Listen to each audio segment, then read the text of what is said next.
نحمده ونصلي ونسلم على رسوله الكريم اما بعد قال الله تعالى في القرآن المجيد والفرقان الحميد وللہ ما في السماوات والارض صدق اللہ العظیم۔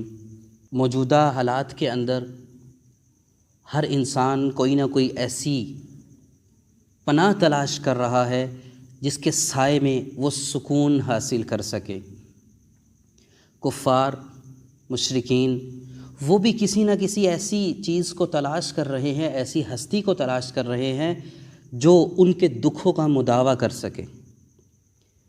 ڈونلڈ ٹرمپ نے بھی پچھلے ہفتے اجتماعی دعا کا ایک دن رکھا۔ اس کے علاوہ اٹلی کے اندر غیر مسلم مشرکین، اللہ کا انکار کرنے والے، وہ بھی مسلمانوں کے ساتھ سجدوں میں گر گئے۔ اس مصیبت میں، اس آفت میں ہم نے یہ دیکھنا ہے کہ آیا ہمارا طرز عمل کیا ہے؟ ہم اللہ کے قریب ہو رہے ہیں یا اللہ سے دور جا رہے ہیں؟ ہمارا طرز عمل کیا ہے؟ اگر تو ہم اپنی غلطیوں اور کوتاہیوں سے ہٹ کر اللہ کے قریب آنا شروع ہو گئے ہیں تو یہ ہماری خوش قسمتی ہے۔ اس آزمائش میں انشاءاللہ ہم پورے اتریں گے۔ لیکن اگر ہم اللہ سے دور ہوتے جا رہے ہیں، اعمال ختم ہوتے جا رہے ہیں مزید، اور ڈر اور مایوسی اتنی بڑھ گئی ہے، یاد رکھیں مایوسی گناہ ہے، مایوسی کفر ہے۔ اگر ہمارے دلوں کے اندر مایوسی گھر کر گئی ہے تو ہماری تباہی ہے۔ ہمیں تباہ ہونے سے کوئی نہیں روک سکتا۔ کیا یہ بیماری اللہ رب العزت کی رحمت سے بڑی ہے؟ بیماریاں بھی اسی کی طرف سے آتی ہیں، شفا بھی اسی کی طرف سے آتی ہے۔ ان رحمتی وسعت کل شیء، اللہ رب العزت فرماتے ہیں کہ میری رحمت ہر چیز سے وسیع ہے۔ کیا یہ بیماری اللہ رب العزت کی رحمت سے بڑی ہے؟ کیا اس بیماری کا خوف اللہ رب العزت کے خوف سے بھی زیادہ حاوی ہو گیا ہمارے اوپر کہ ہم نے اپنے اعمال چھوڑ دیے، ہم اللہ سے منہ موڑ کر دوسری طرف بھاگنے لگے؟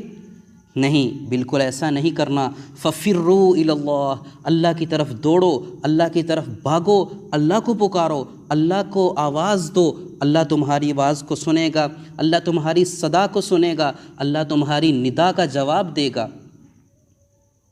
اللہ رب العزت کو کیسے پکارنا ہے؟ اس کے لیے چند اعمال ہیں۔ اپنے فرائض اعمال کو، 5 وقت کی نماز کو مکمل کریں، اس کے ساتھ نوافل کا اہتمام ہو، اور ہر نماز کے بعد کچھ نہ کچھ وظائف ہوں۔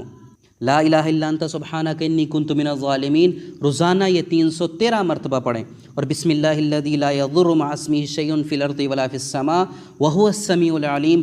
اس دعا کا زیادہ سے زیادہ اہتمام کریں، چلتے پھرتے اس کو پڑھتے رہیں، انشاءاللہ کوئی بھی بیماری قریب نہیں آئے گی۔ ہم اللہ تعالیٰ کی طرف رجوع کرنے والے بن جائیں۔ نبی کریم صلی اللہ علیہ وسلم پر ایک تسبیح کم از کم روزانہ درود شریف کی ضرور پڑھیں۔ نبی کریم صلی اللہ علیہ وسلم پر درود پڑھنے کی وجہ سے، درود پڑھنے کی برکت سے انشاءاللہ العزیز ہمارے مسائل حل ہو جائیں گے۔ نبی کریم صلی اللہ علیہ وسلم کے وسیلے سے اللہ سے مانگیں اور اللہ کے قریب ہوتے جائیں۔ اللہ کے قریب ہوں گے تو اللہ رب العزت کی رحمتیں ہماری منتظر ہیں، اللہ رب العزت کی جو برکتیں ہیں وہ ہماری منتظر ہیں۔ اللہ رب العزت ہم سب کو اس پر عمل کرنے کی توفیق عطا فرمائے، اور موجودہ حالات میں مایوسی اور گناہ سے بچنے کی توفیق عطا فرمائے۔ وآخر دعوانا ان الحمد للہ رب العالمین۔